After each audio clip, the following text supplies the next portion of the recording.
நாம நினைச்ச அளவுக்கு இல்ல. ராதிகா ரொம்ப ஸ்பீடா தான் இருக்கா. இது ரஜினிக்கு நல்லது இல்லையே. அவங்களுக்கு எப்படி இதை புரிய வைக்கிறது? சரி பாப்போம்.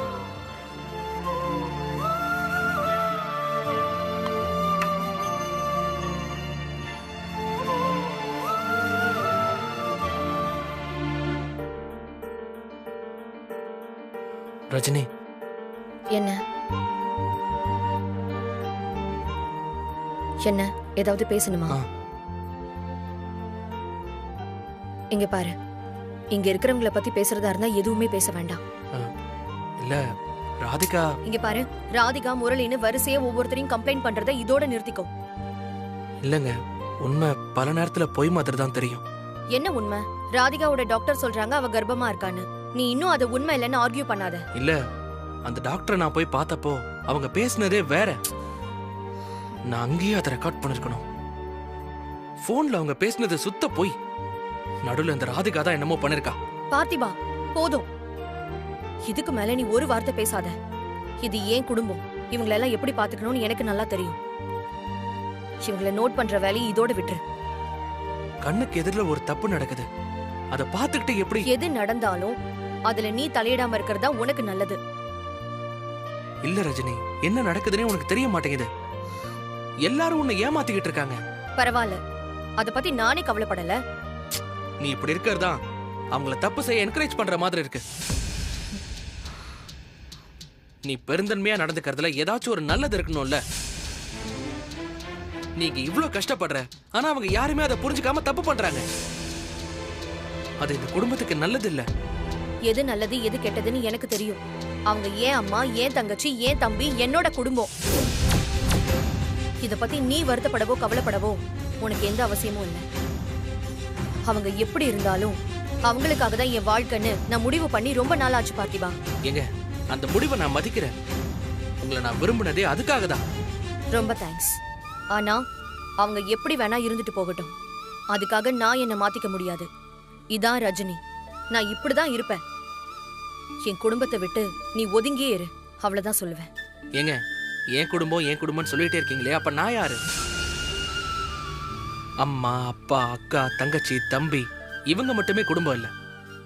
புருஷனும் குடும்பத்துக்குள்ள ஒருத்தன் தான். இங்க பாரு, இருங்க, நான் சொல்லி முடிச்சிடுறேன். உங்க குடும்பம் சொல்லிட்டு இருக்கீங்களே, அந்த குடும்பத்தை நீங்க விரும்பி தேர்ந்தெடுக்கல. ஆனா என்ன நீங்களும் உங்களை நானும் விரும்பிட்டு இருக்கோம், விருப்பப்பட்டிருக்கோம். பார்த்திபா, நீங்க இல்லைன்னு சொன்னாலும் நான் சொல்றதான் உண்மை. உங்க மனசுல நான் இருக்கேன். இது உங்க குடும்பம் இல்ல, நம்ம குடும்பம். உங்க அம்மா, தங்கச்சி, தம்பி தான் என் மாமியார், கொழுந்தியா, என் மச்சான். இங்க பாரு, எல்லாம் தெரிஞ்சு நீங்க அமைதியா இருந்தோம் அவங்க தப்ப என்கரேஜ் பண்ற மாதிரி நீங்க செய்யற தப்ப பார்த்துட்டு நான் சும்மா இருக்க முடியாது. ஆமா, சும்மா இல்லாம இப்படி ஏதாவது ஒரு பிரச்சனை பண்ணிக்கிட்டே இருப்ப, அதானே? ஒரு பிரச்சனை வந்தாதான் நல்லது நடக்கும்னா அந்த பிரச்சனை என்னால வரதுல எனக்கு சந்தோஷம்தான். நீங்க நினைக்கிற மாதிரியே இந்த குடும்பம் நம்ம குடும்பம் சந்தோஷமா இருக்கணுங்கிறதுக்காக தான் இதெல்லாம் பண்றேன். ஆனா அவங்க உங்களை புரிஞ்சுக்காம சண்டை போடுறாங்க, நீங்க என்ன புரிஞ்சுட்டு சண்டை போடுறீங்க. சரி, பரவாயில்லைங்க, அதுக்கு உங்களுக்கு எல்லா உரிமையும் இருக்கு. ஏன்னா நீங்க என் ஒய்ஃப்.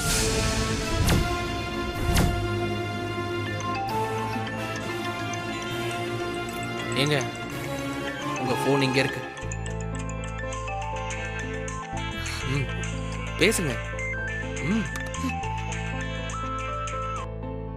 ஹலோ. ஒரு 10 மினிட்ஸ்ல வந்துடுறேன். ஓகே. நீங்க போனை வெளியே வச்சுட்டு வந்தீங்க, அதான் எடுத்துட்டு வந்தேன். என்னங்க பாக்குறீங்க? நீங்க எது மிஸ் பண்ணாலும் அதை நான் தானே எடுத்துட்டு வந்து தரணும்.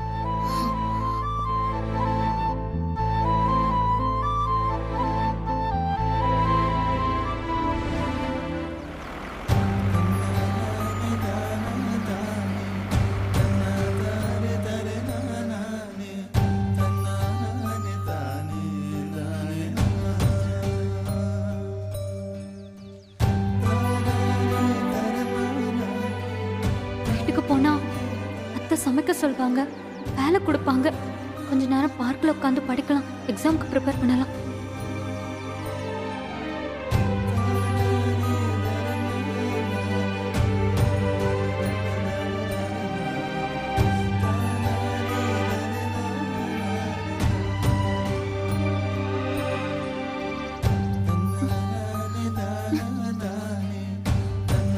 எப்படியாச்சும் கஷ்டப்பட்டு படிச்சு ஐஏஎஸ் ஆகிடு திவ்யா. நான் இருக்கேன் உனக்கு. என்னால நீ ரொம்ப வேதனைப்பட்டுட்டு இருக்கன்னு எனக்கு தெரியும்க்கா. ஆனா நான் ஐஏஎஸ் ஆகி உன்னை சந்தோஷப்படுத்துவேன்.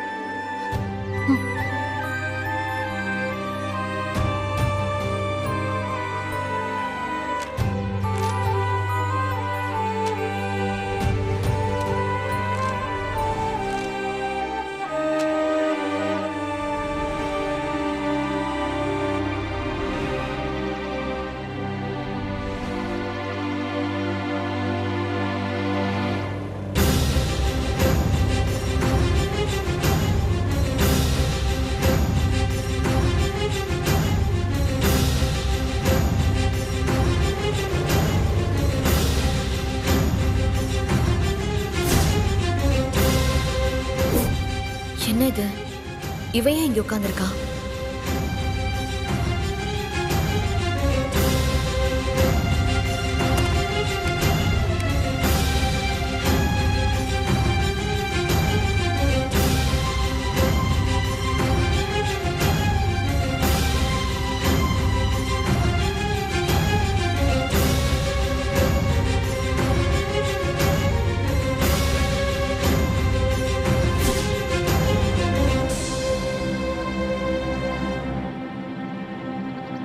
திவ்யா, அக்கா,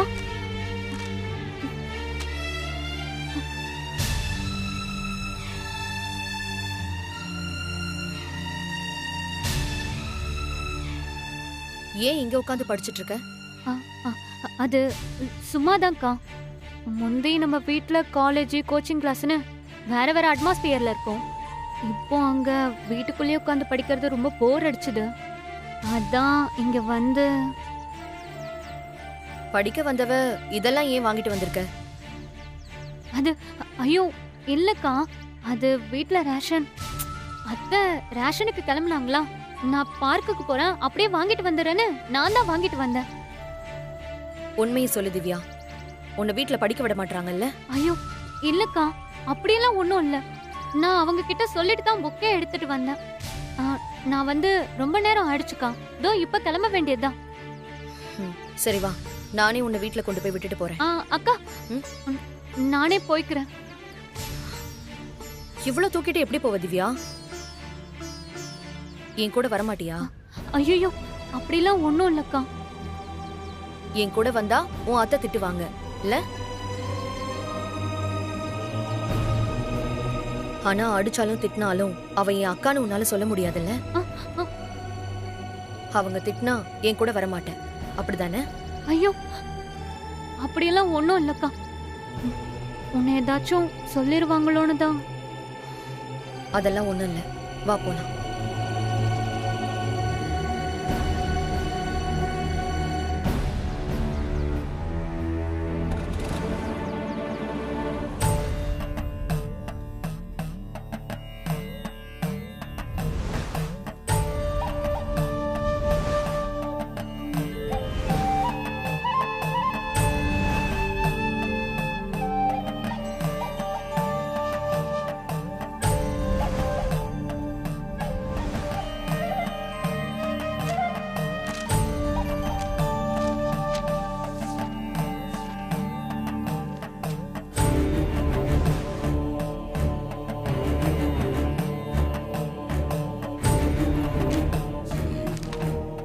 மருமகளோட ஜாதகம் இல்லையா? அது வந்து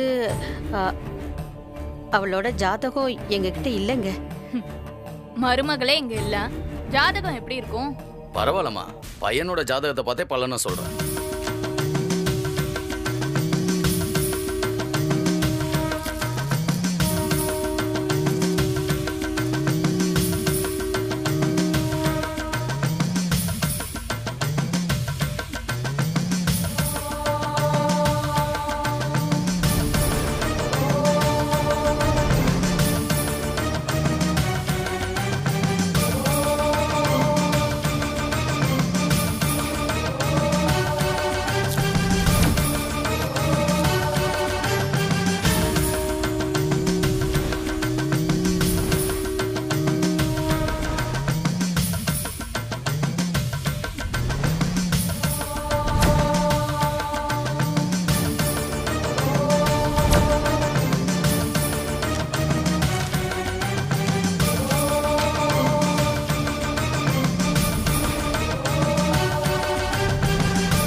என்னாச்சு ஜோசியரே?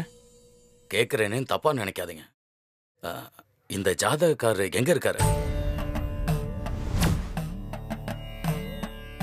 நாங்க சொல்ற பேச்ச கேட்காம கண்டவ வீட்ல போய் தங்கி இருக்கோம். அனிதா, ஜோசியரே, என் மக அவன் மாமியார் வீட்ல இருக்கான்.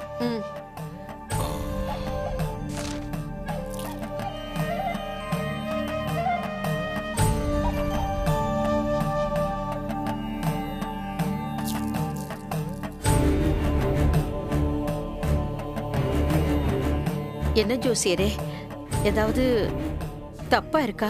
ம்.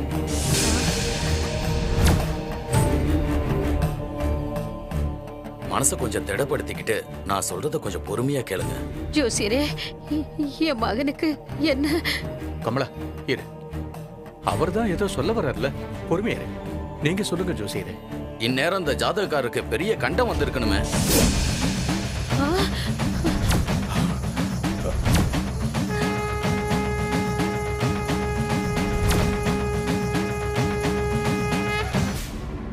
அவன் கல்யாணம் பண்ணிருக்கிறதே பெரிய கண்ட மாதிரி தான். அனிதா, வாய மூடு. அப்படிலாம் சொல்லாதீங்கம்மா. இந்த பொண்ணோட மாங்கல்ய பலம் தான் அந்த பையனோட உயிரை காப்பாத்திக்கிட்டு இருக்குன்னு ஜாதகம் சொல்லுது.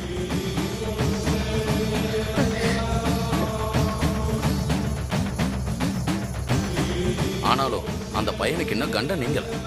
என்ன சொல்றீங்க? என் பையனுக்கு அவனுக்கு கமலா கமலா, பதட்டப்படாதம்மா, அவனுக்கு ஒண்ணு ஆகாது. ஜோசியரே, இப்ப நாங்க என்ன பண்ணணும்னு சொல்லுங்க. பயப்படாதீங்கம்மா.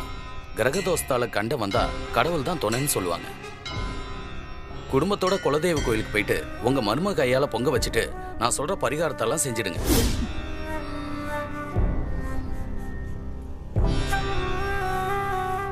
அவ அதுக்கெல்லாம் வரமாட்டான். வேற பரிகாரம் இருந்தா சொல்லுங்க. வேற பரிகாரம்லாம் இல்லம்மா. கர்ணம் தப்பு நான் மரணம்னு சோலி சொல்லுது.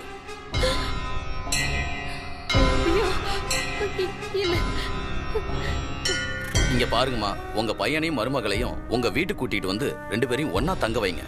உங்க மருமக கையால சமைச்சு சாமிக்கு படையல் போடுங்க. அதுக்கப்புறம் நான் சொல்ற எல்லா பரிகாரத்தையும் செஞ்சிடுங்க. என்ன பண்ண போறீங்க? வேற வழி? பார்த்திபனுக்காக ரஜினி காலில் விழுந்தாவது இதுக்கு சம்மதிக்க வைக்கணும்.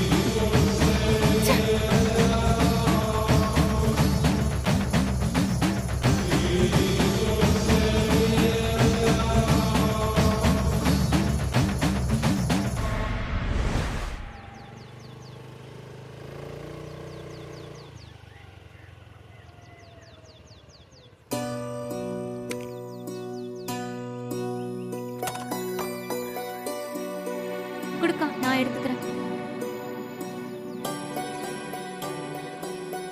தேங்க்ஸ்க்கா. என்னக்கா? உள்ளவான்னு கூப்பிடாம தேங்க்ஸ்ன்னு சொன்னா சரி நீங்க கிளம்புங்க தானே அர்த்தம். ஐயோ, பரவாயில்ல, நான் கிளம்புறேன். நீ ஒழுங்கா படி, சரியா? அக்கா சாரிக்கா, அத்தை உள்ள இருப்பாங்க. நீ வருவியோ வரமாட்டியோன்னு தான். அதான் நான் அப்பவே பரவாயில்லன்னு சொல்லிட்டேனே. ஒன்னும் பிரச்சனை இல்லை, நீ போ, நான் கிளம்புறேன். அக்கா, எனக்கு தப்பா நினைச்சுக்காத.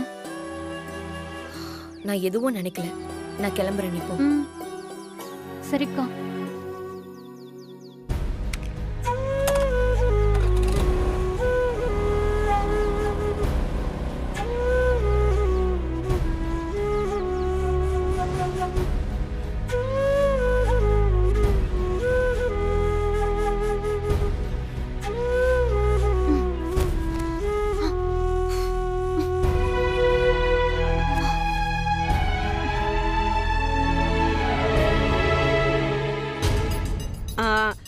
மருமகளே, ரொம்ப டயர்டா இருக்கு போல இருக்கு. ஜூஸ் போட்டு கொண்டு வரவா? அநியாயத்துக்கு சுறுசுறுப்பா இருக்க. ரேஷன் கடைக்கு போனதும் தெரியல, வந்ததும் தெரியல. அவ்வளவு வேகமா போயிட்டு வந்துட்டு. இல்லத்த. என்னடி நொத்த? ஒரு வேலையை கொடுத்தா சீக்கிரமா செஞ்சு முடிக்காம எவ்வளவு நேரண்டி இழுப்ப? இல்லையே, கலெக்டர் மாக்கு வேகம் பத்தலையே.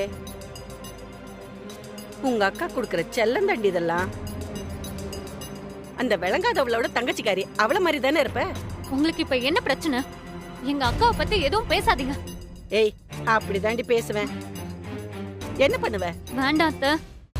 ஏய், இங்க இருக்க ரேஷன் கடை போனமா வந்தமான்னு வாங்கிட்டு வராம எங்கடி ஊர் சுத்திட்டு வர? முதல்ல அதுக்கு பதில் சொல்லு. நீ ரேஷன் கடைக்கு தான் போயிட்டு வரியா இல்ல வேற எங்கேயாவது போயிட்டு வரியா? அத்தை, ரேஷன் கடைக்கு தான் போயிட்டு வந்தேன். கொஞ்சம் கூட்டமா இருந்துச்சு, அதான் லேட் ஆயிடுச்சு. அத்தை கொடுங்க. பரவாயில்ல, இத நானே உள்ள எடுத்து வச்சிடறேன். இரு, எதுக்கு இப்ப பதற? உள்ள என்னடி இருக்கு? அத்தை, உள்ள என்ன இருக்கு? அது நானே உள்ள எடுத்து வச்சிடறேன். இல்ல நீ முதல்ல காட்டு. இல்ல அத்தை, குடு. வேண்டாம். அத்தை, குடு. ஒண்ணும் இல்ல. குடுறி.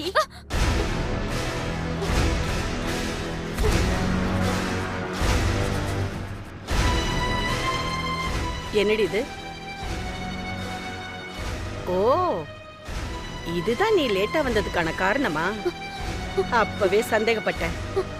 என்னடி இது? அத்தை, அது அது வந்து ஆ, என்னென்ன?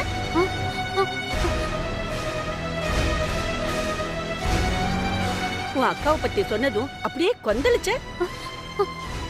இப்ப எங்கடி போச்சு சத்தம்? பேசும்போது வெறும் காத்து மட்டும்தான் வருது. எவ்ளோ தைரியம் இருந்தா என்ன ஏமாத்திட்டு இந்த புக் எடுத்துட்டு படிக்க போயிருப்ப. எங்கடி போன சொல்லு. அத்தை, அத்தை, அது அது அது வந்து பார்க்ல உட்கார்ந்து. ஓ, மகாராணி பார்க்ல உட்கார்ந்து சௌகரியமா படிச்சிட்டு வரீங்களோ? யாரு உங்க அக்கா கொடுத்த பிளானா? அத்தை ப்ளீஸ், தயவு செஞ்சு எங்க அக்காவை பத்தி அப்படி பேசாதீங்க. ஏண்டி, மாமியார போய் சொல்லி ஏமாத்திட்டோமேன்னு கொஞ்சம் கூட பயம் இல்லாம உங்க அக்காவோட பெருமையை பத்தி பேசிட்டு கேடி. என்ன விட உங்க அக்காவும் இந்த பாழப்பட படிப்பு தான் பெருசா போச்சாடி.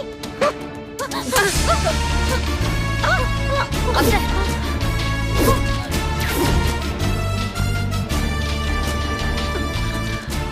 ஏய், வலிக்குதுடி, வலிக்குதுடி, உடுறி.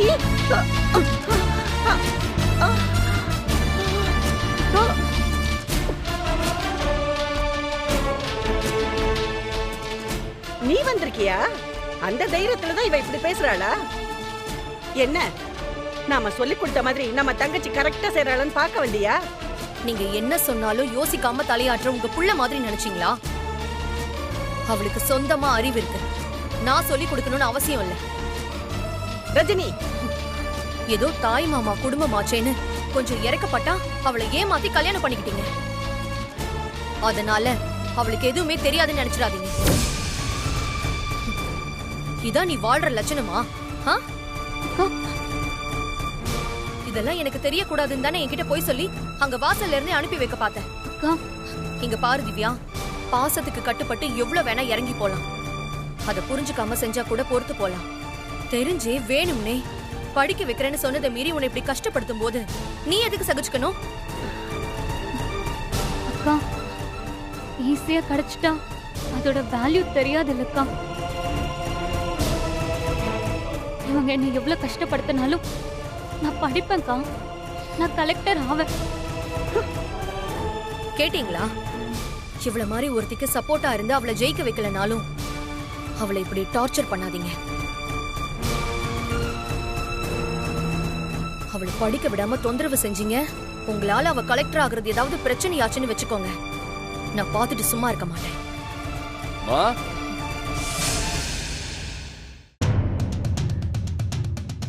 டேய், நீ ஏன்டா அங்கேயே நின்னுட்டு?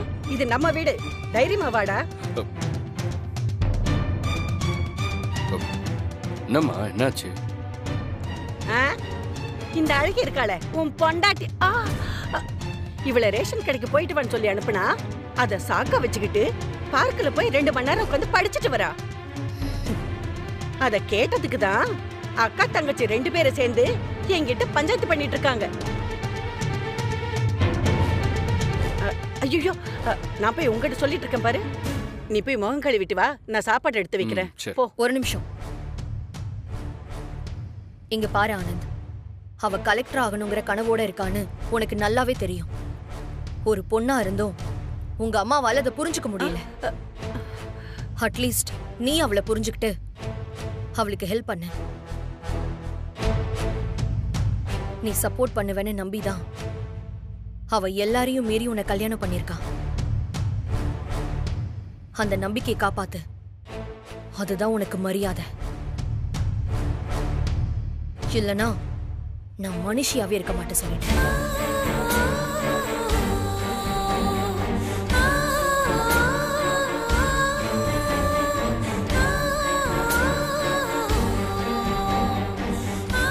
இங்க பாருங்க, நான் அப்படி போனதும் அவளை மிரட்டுறது, அடிக்கிறது, திட்டுறதுன்னு இந்த மாதிரி வேலை எல்லாம் வேண்டாம். அவ படிப்பை கெடுக்கணும்னு நினைச்சீங்க, அவ்வளவுதான். அவ எக்ஸாம் எழுதி பாஸ் ஆகி கலெக்டர் ஆவா. இதை யார் தடுத்தாலும் நான் விட மாட்டேன்.